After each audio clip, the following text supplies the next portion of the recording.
Hey everybody, my next guest is a comedian and actor who has been rocking the Long Island scene for over 20 years. Here he is, the one and only legendary Joey Petroni. Joey, what's up, Hey, buddy? what's up, man? How you doing? Good, how you doing, man? All good, hanging in there.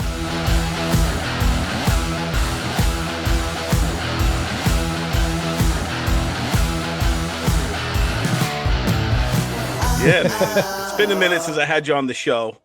Thank you. Um, Yeah. yeah, but we always work together on all kinds of stuff. So I just wanted to get you on and catch up a little bit because I want to talk about Bruce Willis because I know you're a big Bruce Willis fan. I am Love as him. well. Yep.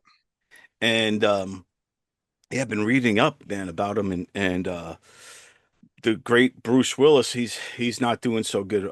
He was diagnosed a couple of years ago with frontal temporal dementia. Bruce Willis is said to be in a difficult stage of his battle with frontotemporal dementia. According to his family, he can no longer speak, read, or walk with ease. He was first diagnosed with aphasia, a condition that affects communication, and later with frontotemporal dementia, which has continued to progress. It's progressing to the point where now his wife and him live in separate homes. Yeah. He's with a full-time nurse. He's having trouble speaking, reading, and walking. And then when you see interviews with his kids and stuff, he doesn't always remember them, and he doesn't remember his career. Uh, Wow. It's very sad.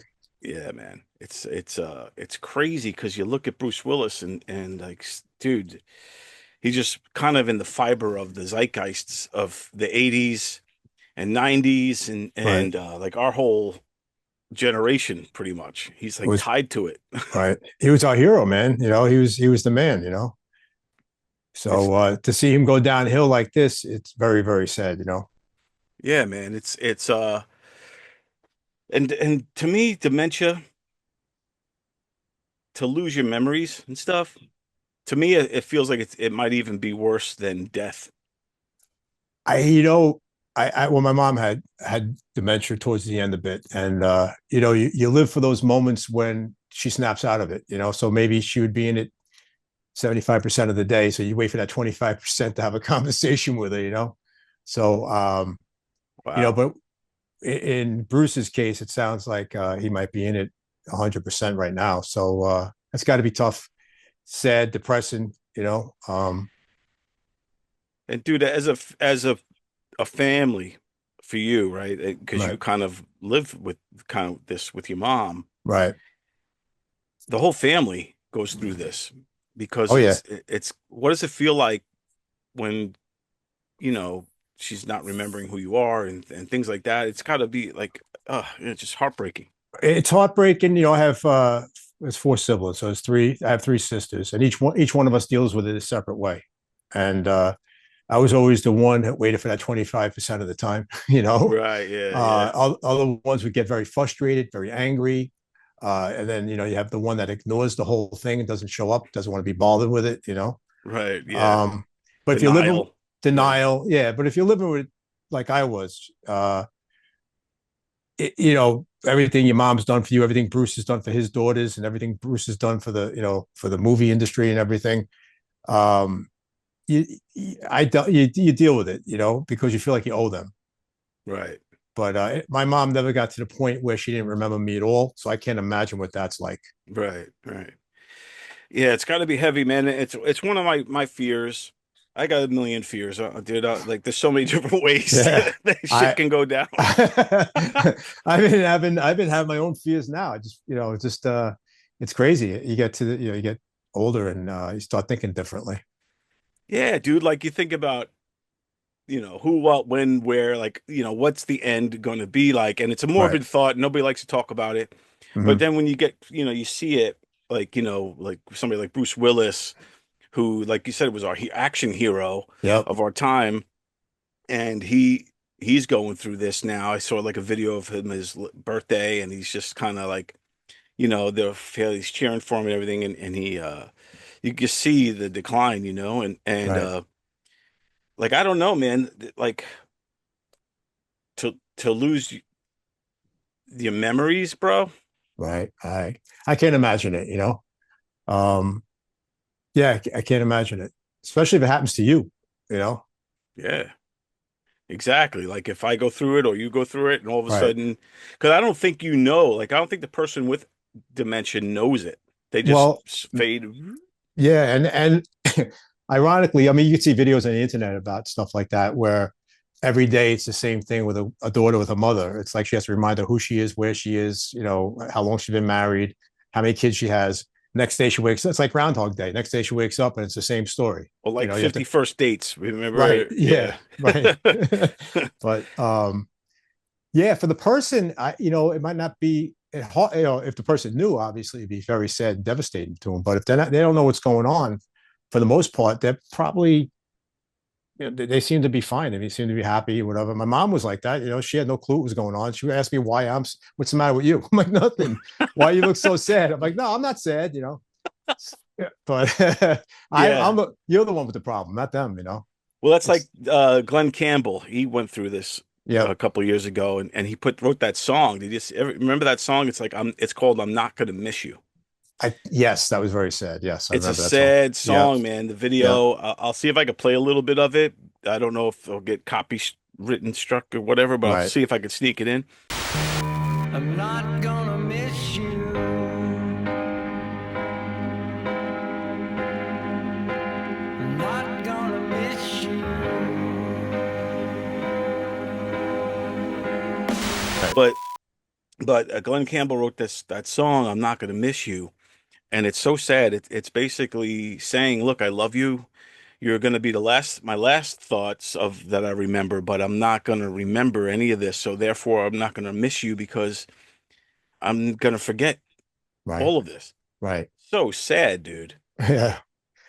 It's you look at Glenn Campbell, Rhinestone Cowboy, one of the biggest hits of the 70s. One of my favorite songs back in the 70s. Reminds you of growing up in the 70s. Yeah, Being man. going to record stores and beyond record stores and stuff. And then yeah, these are heroes that are taking a beating now and they're getting older. All our heroes are. I'm trying to hit concerts while I can because it could be the last time. I saw Jimmy Buffett the last time he was at Jones Beach. Yeah, yeah. Oh, yeah. So So that's good. You got to see yeah, him because you never know when it's the final. Like I think Zeppelin's going around again one more time. right. I saw the Who, and yeah, there's a lot of these bands that, like you said, like a lot of we're at this weird age, bro, where our parents are Right. older, Right. and we're Yeah. the old people now. Yes. And in denial a little bit, still doing 20-year-old things We and think we're kids. We think we're beating the hell. teenagers. Right. Look at Right. us. I'm wearing a Motley Crue sweatshirt. I got Right. my hat on. Look. Yeah, I got Paul McCartney. Yeah, Yeah. see, like we're still teenagers, man, Yeah. at heart. It's crazy. That's what keeps you young. Exactly, bro. We're a different generation than most, man. Right. And and I'm glad who we are and how we grew up and the times we grew up in. But we're at that age now where our heroes are all going, and it's sad and it's crazy and Yeah. it hurts because a little piece of your childhood, or like, you know what I mean, like Bruce Willis, man. He was just such a big part of from the Moonlighting. Remember that show, Moonlighting? Yeah. Moonlighting. Yeah. Yeah, it was freaking great. I loved him. I wanted to be like him. I wanted to have that quick wit, that sense of humor. Yeah. He's getting the girls. I mean, he had it all, man. He's like a funny, good-looking guy. He sings. Yeah. He's a David man's Addison. man. He played David Addison Jr. in Moonlight, right? Yeah, Yeah. David. Yeah. That's Yeah. yeah, Yeah. Yeah. I yeah, remember that. dude. That, that He was a great show. I was looking at some facts on that. He competed against 3,000 other actors for that position, and he got the position. Wow, That's pretty wild. Yeah. dude. Pulp Fiction was awesome. When he played a boxer in there. He was a boxer in Pulp Fiction, which was a big deal for Tarantino to get him. Right. And I think he had other people in mind for that part. But Bruce Willis actually, I think, went to Tarantino and said, "Hey, I want to be in one of your movies. Do you have a Right. part for me?" And Tarantino was like, "Really? You're like a superstar. You're a blockbuster. It's like, what do you want to be Yeah. in one of?" This is before, Yeah. like Pulp Fiction changed the whole world. But before Pulp Fiction, Tarantino, he was Mhm. already famous for Reservoir Dogs, but he wasn't, what we know of, like now, where everybody's dying to being at work with him. So at the time when Bruce Willis went to him, and I'm pretty sure that's how the story goes. I'll verify it right here. going out to Brice Willis. I mean, that just seemed, he was one of the top 3 biggest stars in the world. I originally wrote the part for Matt Dillon. He wasn't so sure. He didn't 100% get it. And he didn't want to play that part. He wanted to play the Vincent character. In the meantime, Harvey Keitel, he would invite friends to come over for the weekend, and there's Brice Willis. I've never met him before. Turns out he is a huge fan of Reservoir Dogs. So little did I know, he had already read Pulp Fiction by the time I show up at Harvey's house. And then he goes, I read your script. I want to play Vincent. I kind of have John Travolta set up for Vincent. I guess, okay, well, how about this? What if I play Jules? He goes, look, I know he's black, but he could just be a hipster dude. So I think about it all night long, and finally I realized, look, I can't do it. And he goes, it's all okay. Let me take you off the hook. I get it. I go, Bruce, read the script one more time with the idea of you playing Butch. If you don't respond, you don't respond. And he goes, okay, I'll do that. Then I called him the next day and he said, I'm in. I think that was an amazing role for Bruce Willis to play. In fact, it was, that movie was so good. Mhm. But Bruce Willis being the boxer, the scene with the gimp. Right. Yeah. Tied up, ball gag. Yeah. That whole entire little short that's involved in that Pulp Fiction, like his Role. chapter. Yeah. Dude, it's probably his best work. Yeah. Nobody else could have played that part like he did. Yeah. Like pound for pound is probably his best work, man. Yep. Yep. I was looking at how many movies he's done in the 90s. Like Pulp Fiction was 94, 12 Monkeys 95, The Fifth Element 97, Armageddon 98, The Sixth Sense 99. I was like, man, this guy's he's banging out a movie a year. And not only movies, like these are all like major movies. These aren't throwaways. These are all bangers. They're all great movies. Every great roles. single one that you mentioned, man. Yep, and he nailed them all.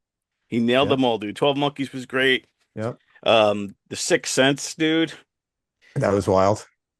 He was great in it. Yep. I mean, Die Hards, of course. Mm-hmm.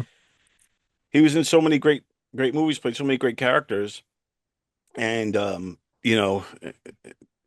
to see it all, this happening, man, it just breaks your heart. Now, me personally, I'm probably sure you are too. I was in love with Demi Moore as growing up, Hell yeah. And Bruce Willis was my hero. And then when he married her, I'm like, now he's freaking he's like a god to me, True indeed, man. Yeah. Yep. Yeah. And he handled that whole Demi Moore thing well. They were like this Stayed power friends. couple. Yeah. Yeah. Then they divorced. She went on with Ashton Kutcher. He handled it well. I mean, a lot of guys would have been flipping out. A younger guy coming in and all that. You got kids and stuff. So Bruce was always a stand-up guy, man, from beginning to end. And I think it's because he was kind of one of us in a way. He was a New Jersey dude. He was one of us. That's exactly what I was thinking when I was looking at some of his work. Totally one of us, a stand-up guy, the real deal, I don't think he could have been him without being like kind of blue collar mentality, like a blue collar way of approaching life, you know what I mean? So I just think that helps set the course for him and all of his work. All his characters all have a little bit of that guy in there, that blue collar guy that you couldn't get. Like you said, nobody else could play those parts but him. Not like he, right. And he was one of us. And it's funny, he was a bartender, and John Goodman was friends with Bruce Willis before they both became famous. And he said that Bruce Willis was one of the best bartenders in New York City. So he had the personality to be a bartender. He's sitting there all night listening to stories and making people laugh. So he had that for him going into it works with you. Exactly. And and is that when in that bar, is that where they called him Bruno? Is that why he has that album? I think it's just called Bruno. Yeah. Yeah. You're right. Yep. So that's where I remember hearing that story before, right around the time that album came out. And I own that album. Do you have it? No, I have it somewhere, but I bought it. I went out and it was a cassette tape, and I have. He sang Under the Boardwalk. Okay. It was a bunch of covers. But I remember he was a musician as well, right? He played guitar or something. He played harmonica. Harmonica. Okay. Yeah, he was man, he used to like to rock, dude. Like he's the guy that everybody wanted to be like. I mean, girls wanted to fuck him, guys wanted to be him. Yeah, he was just. He was that guy, dude.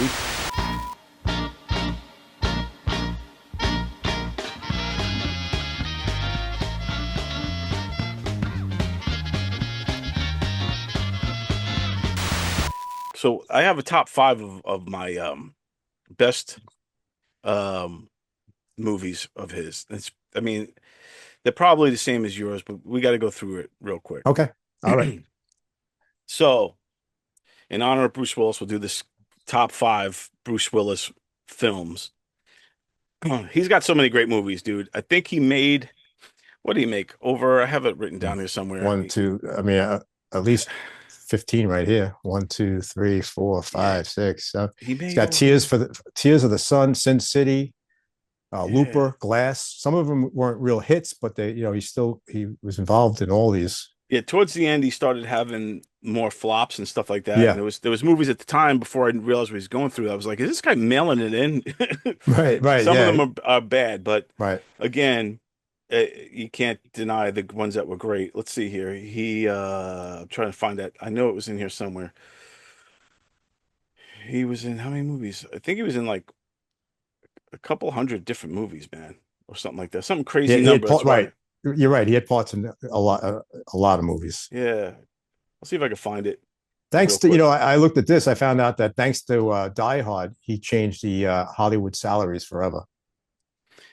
Because at one point he was like the highest grossing, I think, actor or action film actor Right. of like the whole 90s or something like that too. Right. Right. I think he took it from 3.5 million to 5 million or something like that. And he bumped it up for all the other actors.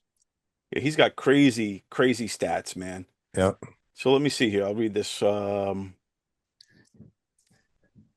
Willis has appeared he in five movies with Samuel L. Jackson. Oh, Let's wow. see. Okay. Okay. Willis received his debut album, The Return of Bruno, in 1987, followed by two more albums in 89 and 2001. He made his Broadway debut on stage in the adaptation of Misery in 2015. I didn't even Right. know he did stage work. Yep. He received various accolades, including throughout his career, including a Golden Globe and two Primetime Emmys and two People's Choice. He received a star on the Hollywood Walk of Fame in 2006. Films featuring Willis have grossed between $2.64 billion and Wow. $3.05 billion in the box office, and he is the eighth highest grossing leading actor in 2010. Oh man. That's So crazy. yeah, it didn't say a number of his movies, but he's been in a lot of great movies, no doubt about it. Whether he's the main lead or not, most of them he's the lead. Sometimes in the great ensemble, but to me, his number five best Okay. movie All right. was Unbreakable. Unbreakable. Okay. That's the one where he has superpowers, where he's like got super bones or something like that. He Yeah. he, he can't break his bones, Yep. so That, he that can was like take. 2000. I think that came out. Yeah, and Yeah. and that was that's it. And then Glass, that movie Glass was like the part two to it. Um, and that was with Samuel L. Jackson, who played Mr. Glass, and he played the Unbreakable guy, who was this reluctant superhero and all that stuff. And he played it real dark. Right. And I think it was an M. Night Shyamalan film too. And Bruce's take on it was to play him this dark, reluctant hero who didn't want it. And I just think playing it that way kind of was really cool because at this point, sometimes with actors with like a Clint Eastwood or somebody like that, when you know their body of work already, Right. it all kind of contributes to this character now. Like all Right. that actor's past Right. is embodied in this new character. So when you see Bruce Willis not wanting to be the hero, I think kind of adds some depth to it, you know? Yeah. So that's pretty cool. He didn't have to be the hero all the time. Yeah. Yeah, that's And pretty cool. so that was a good one. Yeah. Um, So I didn't know Glass was a second to that. So Glass in 2019 came out. yeah. Glass was like the sequel to that. I didn't realize that. I gotta check it out. Yeah, you There's should a watch couple them here. both. Yeah. Yeah, because they're cool. Like, Yeah. You opened up a can of worms here. I'm looking at all these movies. I mean, I've watched them all, but I got to go back and watch them again. yeah, exactly, Yeah. man. Some of them you forget. Like you forget that the plot was exactly. You only remember scenes or Yep. something like that, or your Yep. moments, or Yep. just what he looked like as the character. Hmm. Um, the other one I would say number four for me is 12 Monkeys Okay. because I thought it was just this trippy, you know, futuristic movie, but going, it's like different time warps and all this kind of crazy shit. And I just thought he handled it really cool. And I think it was, Bruce, he's done it all, right? So he's been in all different genres of movies. He's been in Right. like, chick flicks, action movies, dramas, Mhm. comedies. And now here he is doing like kind of like this sci-fi type of deal. Right. He did another sci-fi one too. What was that one with Chris Tucker? I think it's The Fifth Element. That's it. The Fifth Element. It 97. was that was another sci-fi movie. He did that in like 12 Monkeys with these kind of two trippy Right. type of They were back movies. back to back, 95, Yeah. 97. Yeah. And then but 12 Monkeys was also tied with me with Armageddon Hmm. for number four. Okay. Because Armageddon was a great movie too, and it was again one of those kind of disaster films where these guys save the world. This almost like the Dirty Dozen type of thing, like this misfit group of degenerates save the Yeah. world, Yeah. and led by Bruce Willis. Yep. Um, we got the great song out of it from Aerosmith. Oh yeah, yeah. Don't wanna miss a Miss a thing. thing. Yeah. Yeah. I could close my eyes. Yeah. That's a wedding song. Yeah. Yeah, dude. First dance. First dance. Don't wanna miss a thing. Yep. Then number three for me is The Sixth Sense Okay. because it's such a classic. I see dead people. It's freaky. It was freaky. That was like one of the first movies like that back then. Now there's a lot of stuff like that, but back then that made people think differently about a lot of things. Dude, for me, didn't see The Sixth Sense in the theaters or anything. I saw it on like DVD later, Mhm. Right. and I remember all that hype going on because they talk so much about there's a spin at the end. There's a twist ending, and all this stuff. Right. So I had that in my mind going into it. So I remember watching the trailer of the movie, and then I said to my friend, I go, I know what the twist is. He goes, what? I go, he's dead. His phrase was like, I'm not saying you're right or wrong, man. You got to watch the movie. Yeah. But because if you're looking for the twist, it's right Right. there. I see dead people. The kid's looking right at him. I see dead Right. people. Right. Right. So, that's why like some movies that I didn't know how to twist, I get completely fooled. Like I didn't know there's a twist in Fight Club. Okay. And then at the end, I was like, oh shit. And then same thing with Kaiser Soche, The Usual Suspects. I didn't know. So if I don't know there's a twist, I'm not looking for it. But if you're looking for it, you're gonna find it. And I found it. Mhm. I remember that, man. I found it in the damn trailer, dude. Yeah. I didn't know it. I saw the whole movie through, and I had no idea that he was dead until it was over. So it's pretty cool. Then when you watch it again, you could see like, Second time, yeah, yeah. you're like, oh, he's talking to him. Right. Right. Like we sit there talking to his wife, she's not even knows he's in the room. Responding. Right. Yeah, yeah. Yeah. That's wild. You just think she's ignoring him because he's an asshole or whatever. Right. Right. Right. Right. I have an hard time. Um, my number two is Pulp Fiction. Like we Okay. said, dude. Awesome movie. Great movie from start to finish. I mean, Tarantino's might be his greatest work, and that's saying a lot. The dude's all of his movies are great, but especially those scenes when Bruce Willis is the boxer, Yep. and the whole thing with the gimp, and the whole thing where he has to decide, but like, do I run out of here or do I go back and save this guy that wants to kill me? Yeah. And then he stops and he looks at all the weapons on the wall. Right. And first he picks up like the chainsaw, and then he Yep. puts it back, and he picks up Yep. like the bat, he puts it back. Then he get the freaking samurai sword. Yeah. It was freaking epic, man. That's one of the greatest tension scenes probably of all movies. time, dude. Yep. I agree. I agree. When he That walks was back in there and creaks the door open, and then there's Ving Rhames getting ramed. And then he's like, are we even? Oh yeah, we even now, Butch. Don't you worry about a thing. What's gonna happen next? There is no next. He's like, I'm just gonna go get me some pipe hitting motherfuckers and a blowtorch. That's And awesome. we'll get medieval. We'll go get medieval. That's wild. Yeah, that was. He's been in like think about some of the scenes He's in. that Bruce Willis has been a part of. Yep. Like yippee-ki-yay, motherfucker. Like he's just there's so many memorable scenes, iconic Right. and that leads me to number one, which is Die Hard. Oh yeah. Which is, without Die Hard, there is no Bruce Willis franchise. That Hmm. set it, the tone Of for everything. Bruce, Yep. that movie on. I mean, a huge blockbuster hit, his character, his sense of humor, his fast wit, action hero, everything about him was embodied in that character, John McClane, Yep. that he was able to basically, you know, s- really domino affect his career to all these great movies, and he delivered one after the other after the other. I mean, let's like if you look back, like his, but because I think was, I'm not 100% sure. You might know better than me, maybe, is that the first he didn't have anything before Moonlighting, right? Not that I know of. No, not that I know of.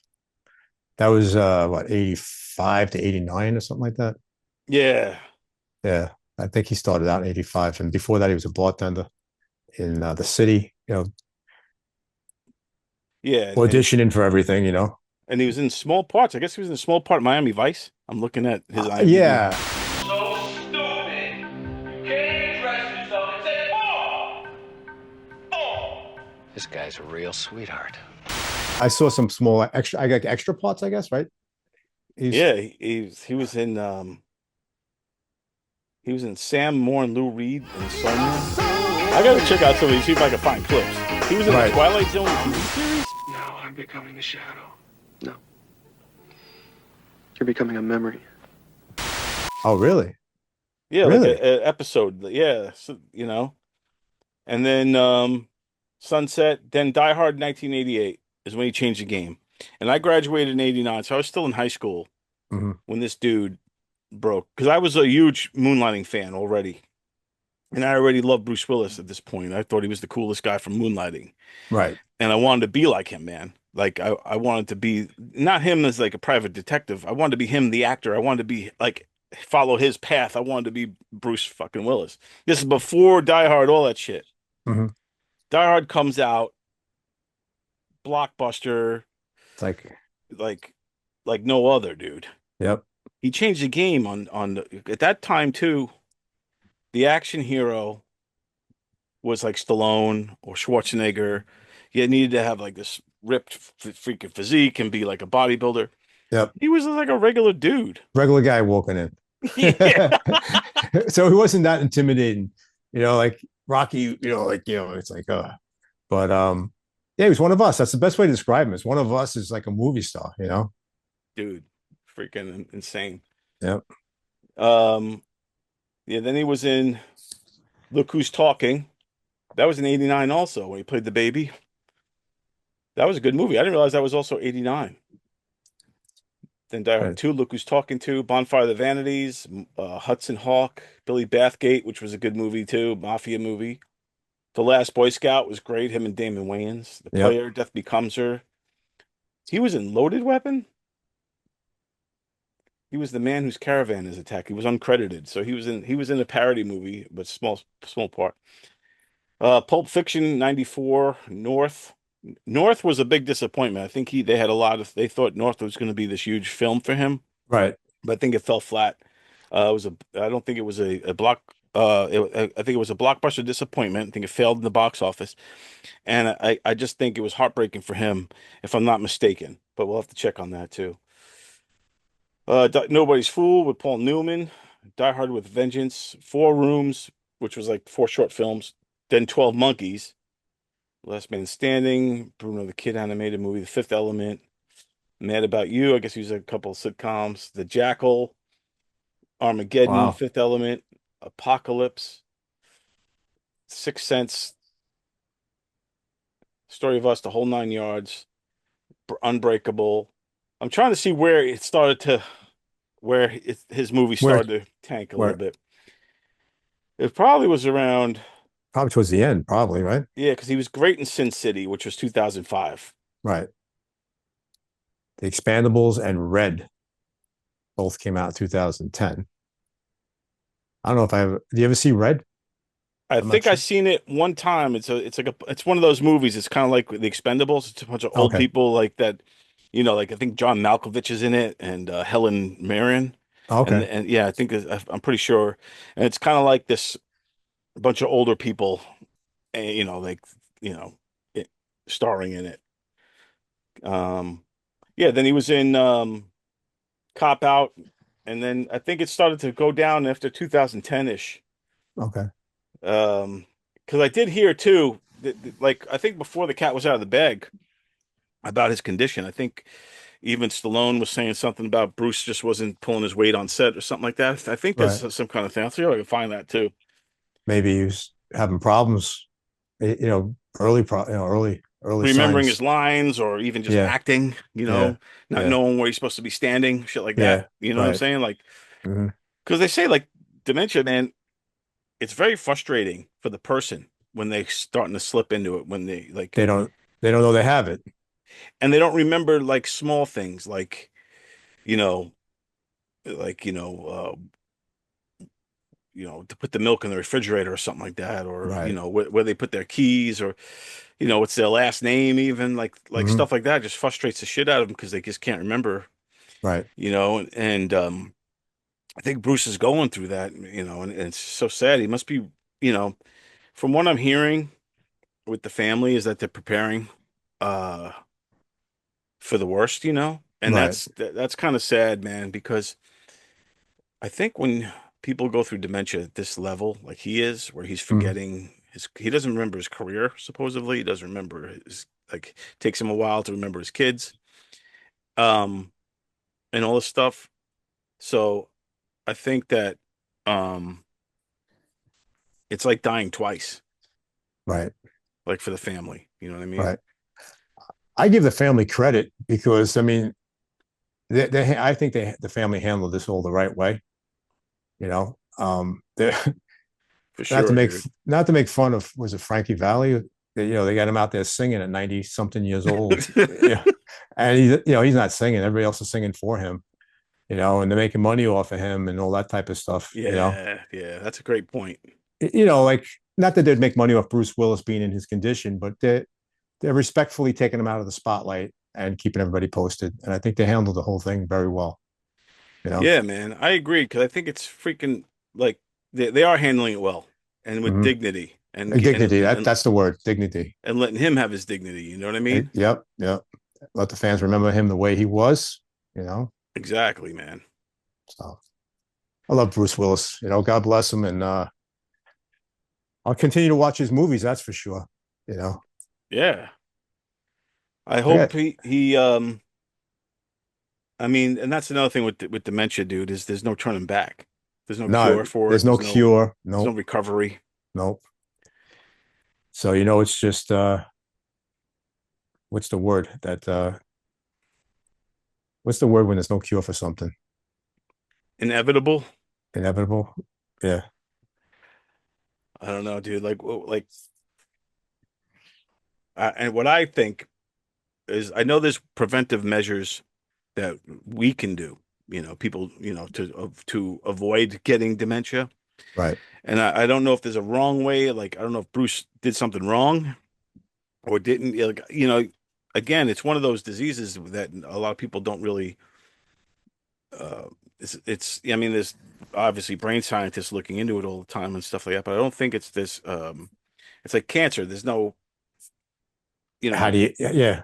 It's yeah, like answers, like straight answers. There's no like, right. well, if you smoke cigarettes, you're gonna get cancer. It's nothing Well, like that. Like, not that you wish anything on anybody, but sometimes you see someone, you go, how do I have my, you see people who just don't care about anything, drinking every night, eating crap every night, right. and they're fine, man. And I go to the doctor, I got high blood pressure, and I know life's my not fair, man.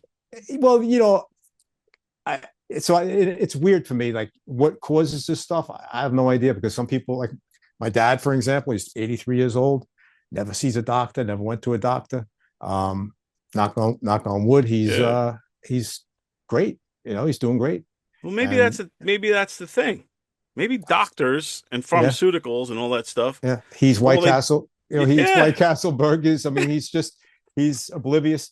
And then you have the other, his brother who worked on Wall Street and had, all the money and cars and the lifestyle. Unfortunately, passed away a lot younger than him. So it's like, who knows? Who knows? It's just, it's weird. It's like you can change what you eat. Is it really going to matter? Exactly, It's dude. starting to get to the point of just have fun. It's going to get you. It's going to get you. I think that sometimes I think that the doctors and the pharmaceutical companies they make money off of you only if you're sick, right? Yeah. So I think maybe it's a smart thing, unless you break a bone or some shit, but to not go Yeah. to the Yeah. fucking doctor. Or, I mean, the last, not to say I was misdiagnosed, but I went to the doctor because I was having some kind of problems. And every time I went to the doctor, they would give me a prescription for anxiety, for all these different reasons. And I knew it wasn't that. I never took it. It turned out to be something completely different. And I'm fine now. Yeah. But if I started taking those, every one of those has a side effect. Yeah. Every medication, every one of them. And I would have taken about 5 or 6 different medications just as a trial thing. I don't want to take things as a trial. You want to know what it is, and they're making money. They're making money off it. That's why they push the drugs on you, because those doctors make the shitload of money with they're in bed with the pharmaceutical companies, and these pharmaceutical companies are, run the world pretty much. Mm-hmm. So they're trying to get you on everything they can. So if they like, oh, you have a hurt knee? Well, you need, Right. this, you need oxycodone. Right. I do. Yeah. Yeah, But it's isn't this weird. highly addictive? Yeah. Yes. Yeah. Yeah, you have to keep taking it. There's some things you can't get off, like statin drugs. My friend's on statin drugs for cholesterol. He can't. Now you're scared to get off it because you're on it for high cholesterol. You don't want to, you just want to stop on your own, but now your body might be used to it. You might want to get in a heart attack. So Now you're on it. The same with Ozempic. Those people taking Ozempic all the time, they right. lose a lot of weight. But now what? You can't stop. If you stop, you put the weight back on. So now you're trapped doing this shit for fucking ever. Right. What's the side effects? I mean, I don't know about Brice Willis where he's at. He probably had the best doctors you can get. So I'm not sure if that's what He also happened was a with him. millionaire too. So they were probably like, hey. Yeah, right. Right. But today's world is more and more they're coming out. If you look on the internet, they're finding out all these causes and stuff and treatment for Alzheimer's and dementia. Let me see here. What causes? I'm going to look this up real quick. Dementia. I have a computer here, so if you see me staring this way. Yeah. What causes dementia? Influencing factor. Let's see if this what we get here. Let's see. Oh, this is AARP website. Dementia develops over time as brain cells die.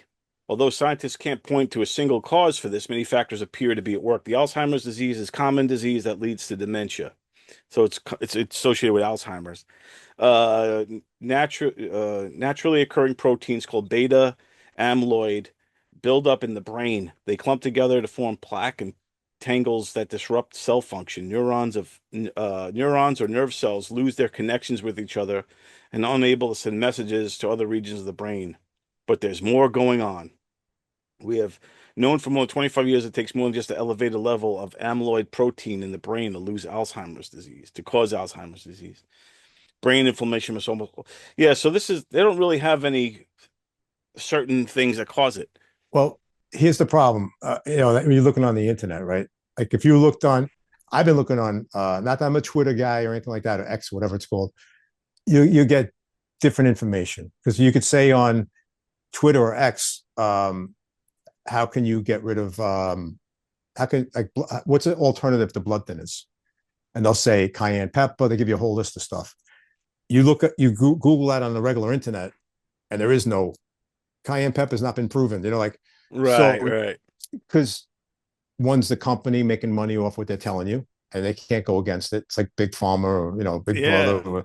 So there's probably natural causes, natural medicine for everything, which has no side effects, but also nobody makes money off it.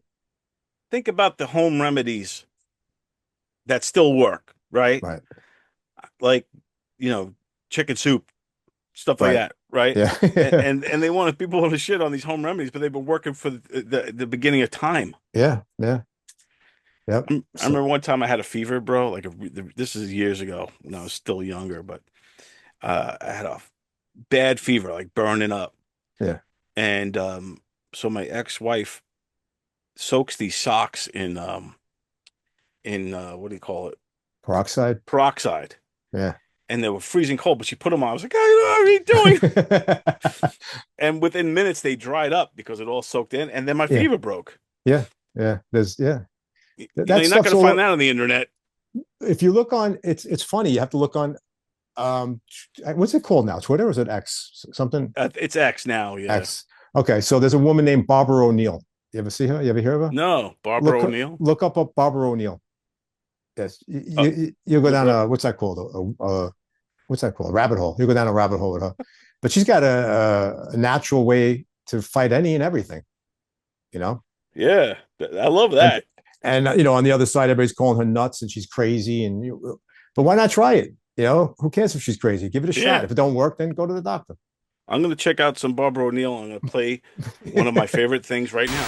Also of the utmost importance that the person with Alzheimer's understand and know God. This is a very important part because God never meant our brains to deteriorate. He never meant that to be. He meant our minds to be smarter and wiser with age. And how many brilliant minds have been lost because of damage done, because of lack of sleep, because of lack of hydration, because of lack of proper environment given to this amazing brain that has been gifted us from God. Barbara O'Neill rocks.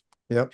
And I do think, though, I think that home remedies a lot of times is the way to go because you bypass any kind of bullshit because you don't really know what you're taking when you're taking the pharmaceutical, Right. What are they doing to us?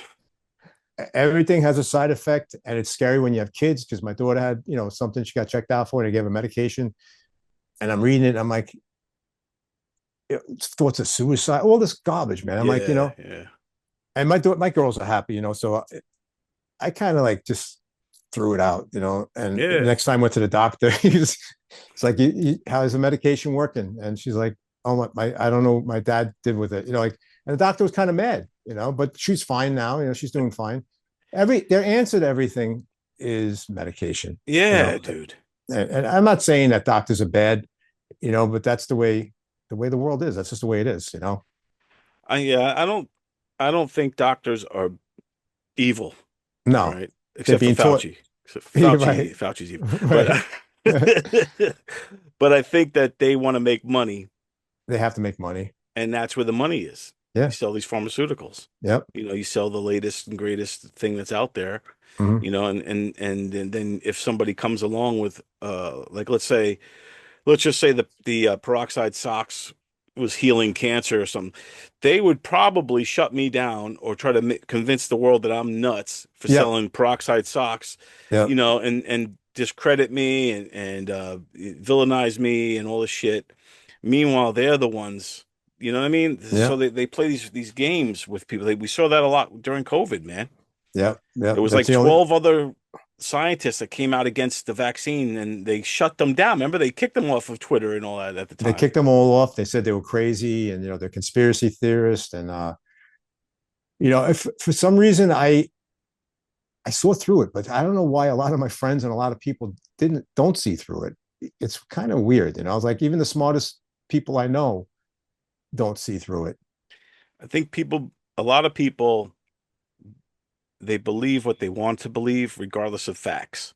Right. And then there's other people that believe the facts, and what the truth is.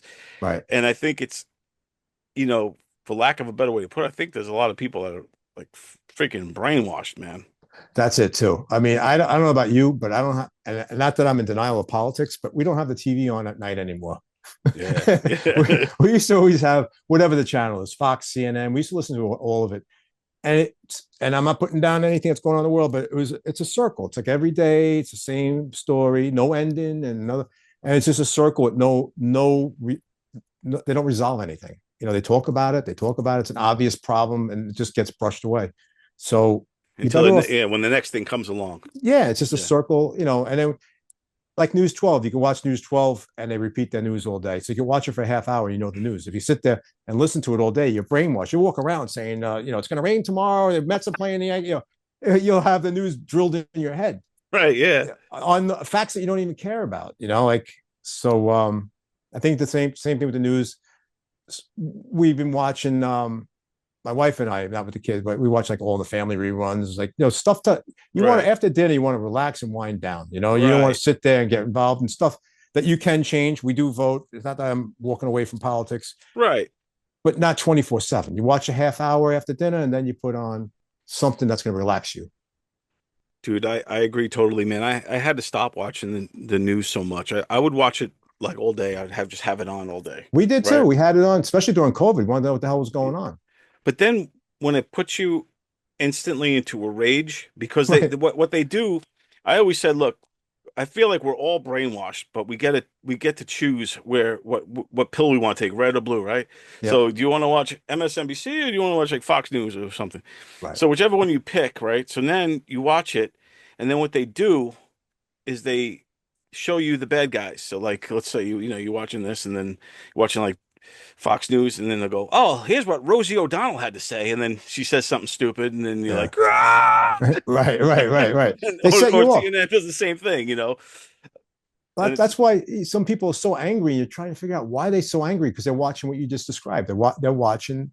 They're getting roped into it. They're getting brainwashed, dude. They're getting brainwashed into anger. Yep, You're hating people from what you're hearing on TV. exactly. You're hating people not because you really hate them, but because they're steering you to hate them. Yeah, Right. they want you to hate them. So they're Right. like, it's like if I wanted you to hate somebody, I'd be like, "Hey, Joey, doesn't this guy, let's just say some guy, doesn't Yeah. that guy have a stupid looking face, man? Look how stupid his face looks, dude. Right. Don't you Right. just want to punch his face?" Right. And then you look at him and be like, "Yeah, I wouldn't mind punching it. Yeah, we should Right. go punch that guy in the face, man." Right. Right. So now I just kind of got in your head to Yep. not like that guy. Or doesn't that guy just look like an asshole? Yeah.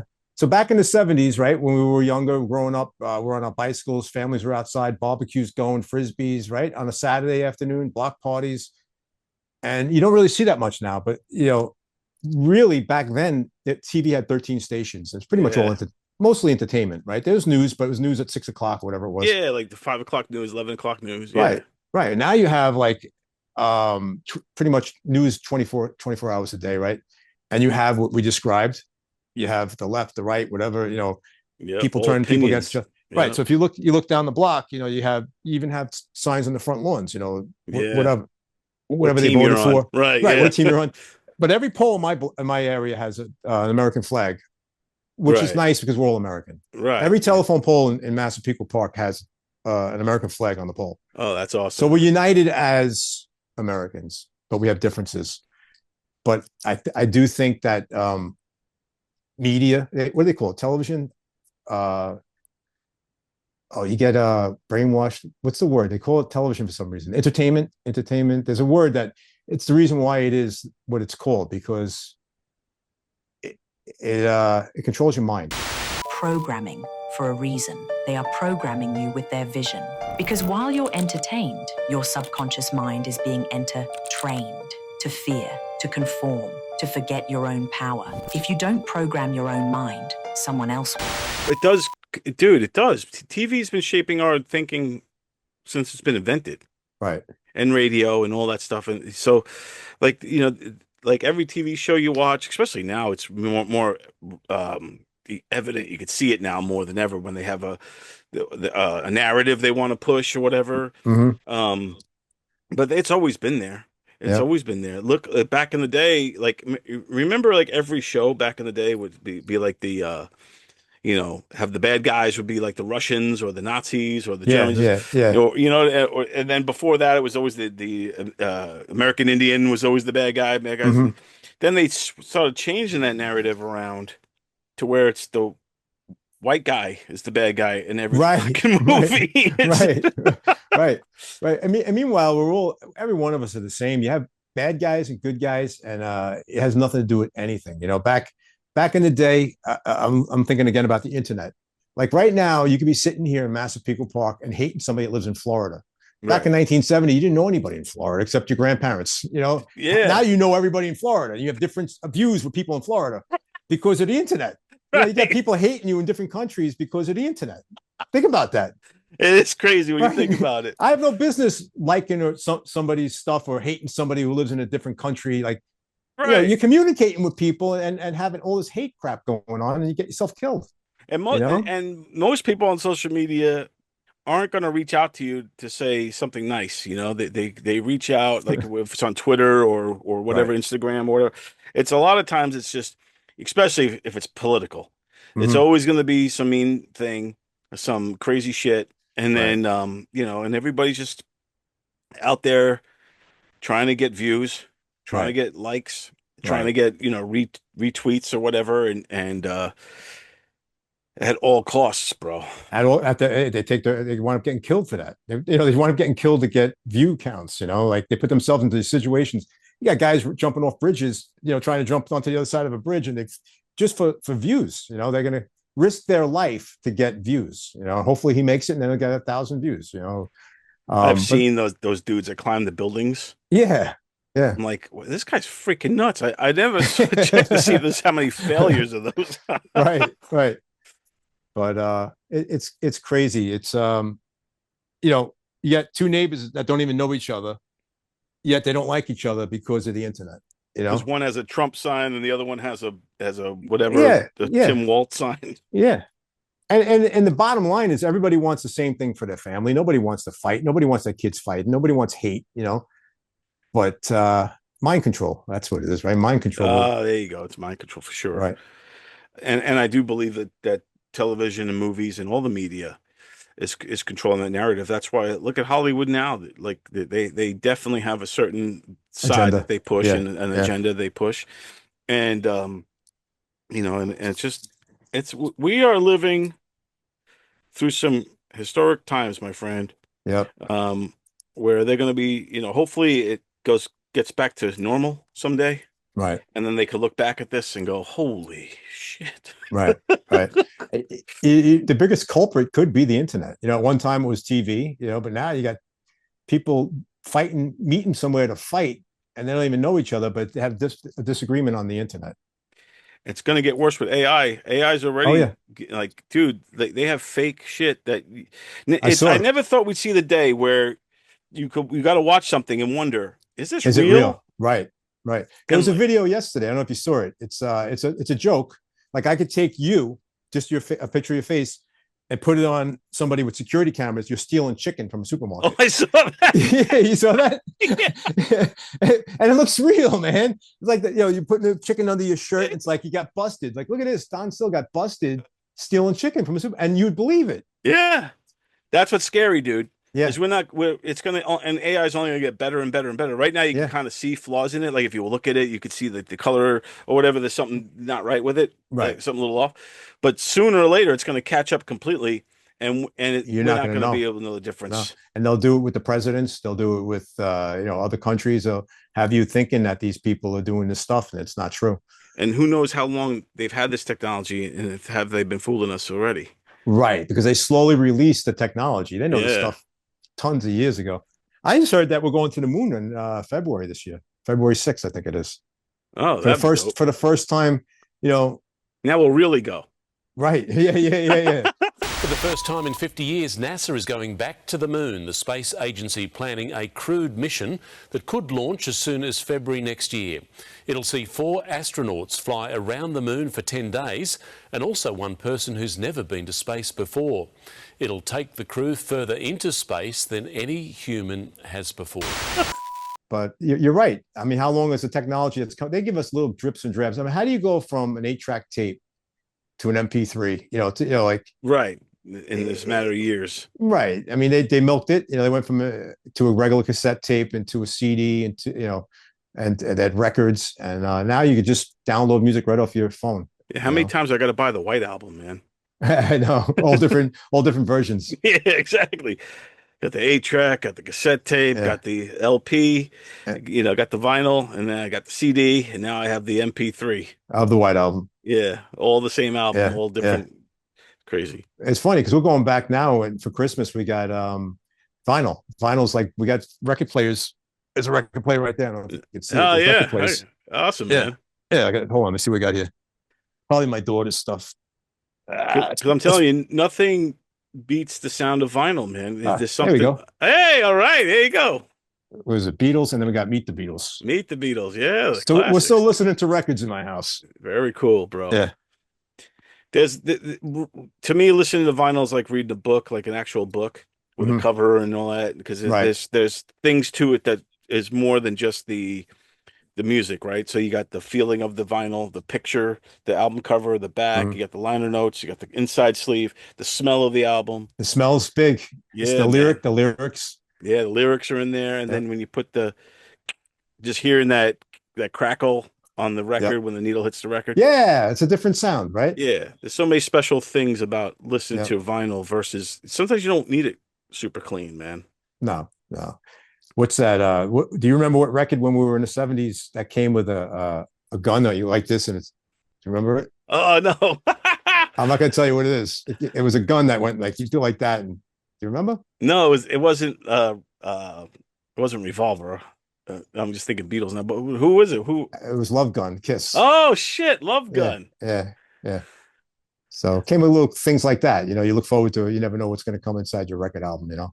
That's what was cool too back then, man. Yeah, when they like Cheech and Chong had the rolling papers.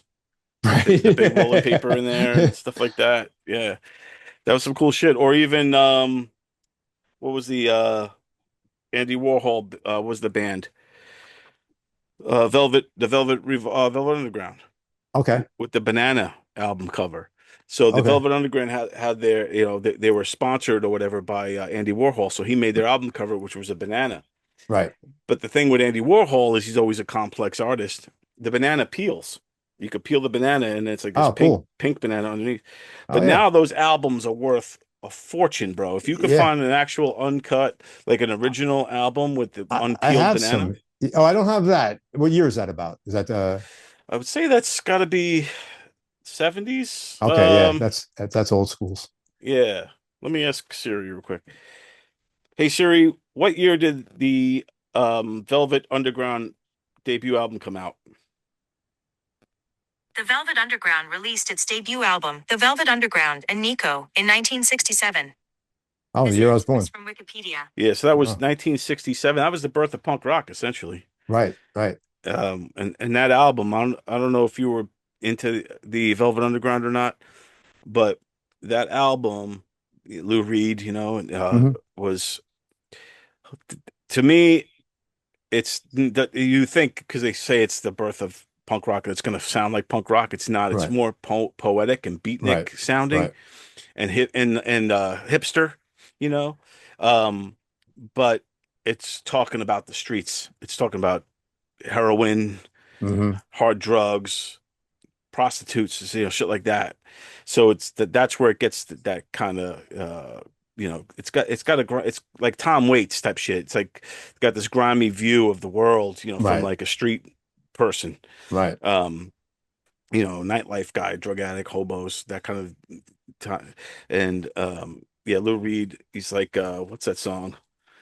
Looking for waiting on the man or something. He's waiting on the man. Okay. To get him to his drugs, is like his drug dealer. Right. Yeah, good stuff. That's when the lyrics they had lyrics. These days there's no lyrics. I know, dude.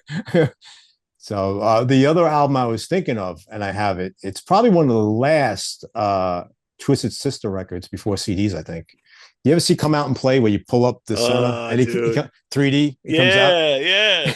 It's like a pop-up book almost. right. I have that. I have it in mint condition. I was always thinking this would be worth money someday. I have it like perfect condition. That's the one's like a sewer, and you open up the sewer cap. Right. He comes out like 3D. Yeah.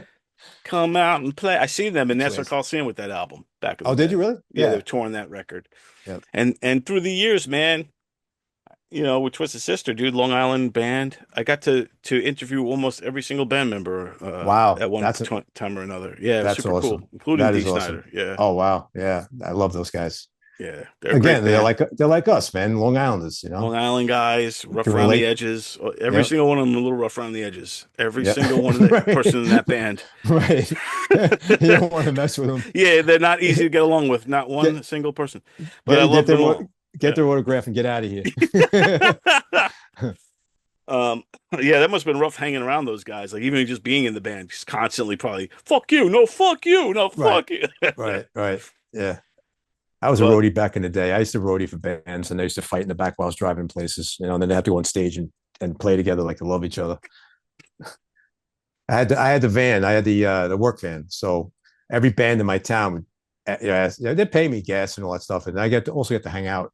yeah, I you used to get to be, be part of it. Yeah. be part of it, and then I wanted becoming a roadie and doing all the hooking up the sound equipment and everything. I'd Oh be the guy shit. the guy on the knee on the side. If he drops a guitar pick, you run over and give him a guitar pick. Yeah, He yeah. blows a string, you bring him another guitar. What bands So, were this? Any major bands? well, my friend's band was Trash Can Baby. They're excellent. If you ever look up Trash Can Baby, they had like 3 or 4 CDs. I'll play a but little bit of being their stuff right now.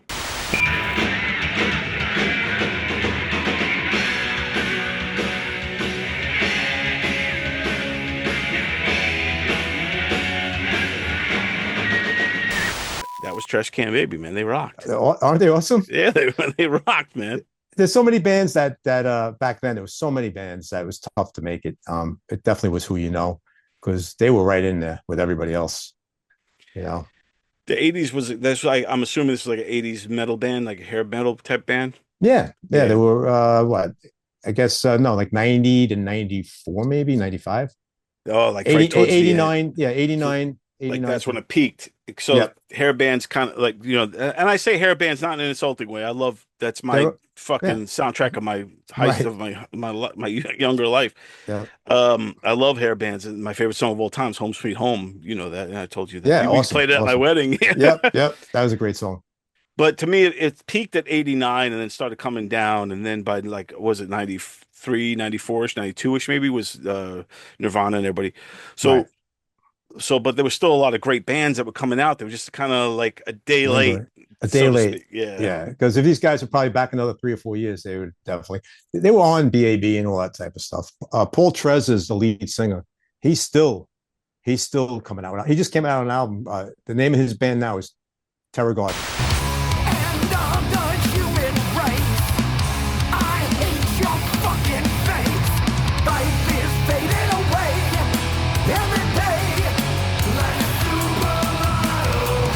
Terror Terror Garden. God. Yeah, Terror God. Just came out. Came out last week. They had a big party. Wow. Yeah, he's still rocking. He's And a you great still get guy. invited to all these things? I do. I get invited to. I go to whatever I can. I work weekends too, but whenever I can, every year he has a big party over at Bethpage Park. He rents out a whole area, and he invites everybody. It's like $5, whatever it is. You buy T-shirts, and the band plays. You get to see Terror Garden at Bethpage Park every That's freaking summer. awesome. Every summer. I had him and one of his guitar players play at my daughter's graduation party in the backyard. Oh, that's freaking awesome, dude. Yeah, Yeah. Paul's a very talented musician. He's been playing since the 80s, right? And my daughter and he's a heavy metal guy. He's a metal guy, loves rock and roll, Zeppelin. And I said, listen, I'd love to have you, maybe you and your guitar, you could do a 2-man band, but she likes country, and he's like, that's not on his playlist, but Right. it's like, I think I'll see what we could do. See what Dave can do, and they came over and they played John Denver. Was that Take Me Home, Country Road. Yeah. They had That's about awesome. 5 or 6 of the top country songs, and they killed it, man. And then later on, when it got dark out, my friends had a table right next to them, and they started playing Zeppelin and doing our thing. They're great. Hell yeah, dude. That's awesome. Still, what I just saw my friend's band play last night. I'm gonna forget the name, but what I love is that these guys are still doing it. And it's almost motivates me to keep doing what I'm doing, because without these guys, what I'm saying, I'd be the only crazy one. Exactly, dude. Right? From high school, these guys are still playing in bands. They're still doing their thing. And I feel like that's what keeps you young, keeps you motivated, keeps you going and you come to you're doing it because you love it.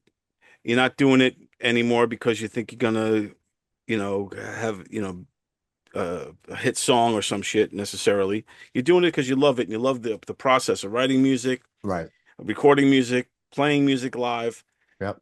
getting together at the park and The rocking whole out the whole and scene. yeah, the whole scene. To me, there's so much more than just making it. Like to No, it's a way to stay together with all your buddies and all your friends. It's a reason to get together, It's like when people go fishing, you're not going to be a professional fisher, golf, you're not going to be a professional golfer, but it's a reason for everybody to get together and hang out. And music's one great way, especially the bands, it's fun. It's a fun, exactly, dude. it's a good way to reminisce. It's almost like having a high school reunion. Every time I go see these guys play, it's like a high school reunion for me. That's fucking awesome. Yeah, yeah. So I always say that. Even when I go see Zebra play at Westbury, you go there and it's like everybody is on the same page. It's like this is like a high school reunion right now.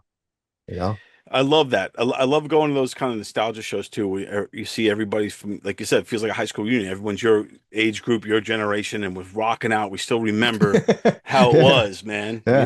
And it's just great. And I've been trying to get Randy Jackson on the show for a long time, dude. He was on the Double D show. Was he? Yeah. We sang. We sang it together. Tell me what you want. Tell me what you want. Come on, let's do it together. You ready? A duet. 1, 2. Tell me what you want. Yeah, that was good. That was awesome, man. I love that song. Yeah. Randy Jackson just played at one of my friend's weddings. He played the cocktail hour. My friend. Oh shit! No way. He was a roadie. He's also a great musician. He was the bass player in Trash Can Baby. Oh, okay. And so him and Randy Jackson became friends because I think he helped him roadieing and also as a musician. And so they've been friends throughout the years. And Randy Jackson, I thought that was awesome. That is awesome, man. What's that place in Jones Beach? The band shell? No, there's a catering hall there. I can't remember the name of it. I keep drawing blanks. Oh, I don't know. Yeah. Oh, yeah. But yeah, he's a great guy. From what I hear, he's a great guy. And Yeah, he was awesome.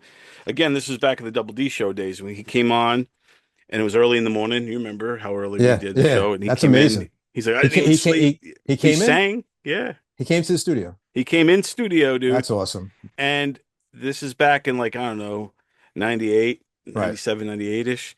And he sang. He performed songs and shit with a with a hoarse throat because it was early in the morning and he didn't sleep and shit. Yeah. Wow. Yeah, he was super cool.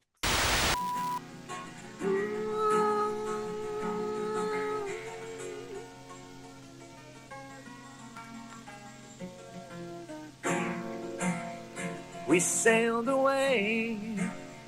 We walked 1,000 miles and then we slipped away. We looked so hard, but couldn't seem to find just what the world was for. And then, and that's the interview that got me into the magazines because I took that interview, transcribed it, pitched it to Good Times magazine. They said they had enough Zebra stuff already. So then he said, but I like your writing and I like your initiative. So they sent me tickets to a show. He goes, why don't you just review this show? And it was Kiss at the Jones Beach. And I got photo passes. So I got to be right, like my first time out of the gates. I'm right on the stage taking pictures and shit.